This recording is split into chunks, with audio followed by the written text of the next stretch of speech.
გარდამეცვალა დედა. დედაჩემს გაბაძე ოლია. და თავისთავად მივიტანეს გადაცვალების ცნობა, სადაც საჭირო იყო განგებობაში თუ სოციალურობაში აღარ ვიცი ახლა მაგის.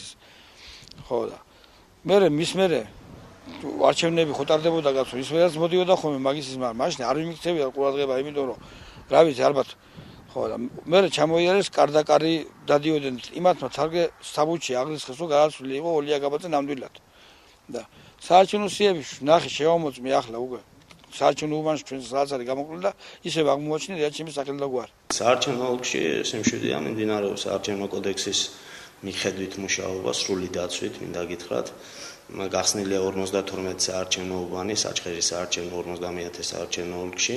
52-ზე არის იმის შესაძლებლობა, რომ ჩატარდეს არჩევნები. მოწყობილი არის აბსოლუტური უმრავლესობა ამ უბნების. შესაბამისი ინვენტარით ჩამოტანილი გვაქვს უკვე და დაურიგდათ უბნებს.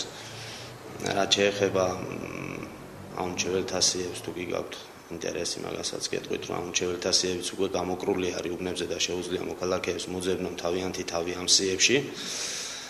და თუ კი რაიმე იქნება, რაც არ ამგონია რომ იყოს, იმიტომ რომ ძალიან დაზუსტებული სიებია და თუ კი რაიმე გამონაკლისი იქნება, ამ შემთხვევაში შეუძლიათ განცხადების სახით და მიმართონ შესაბამის საუბნო საარჩევნო კომისიას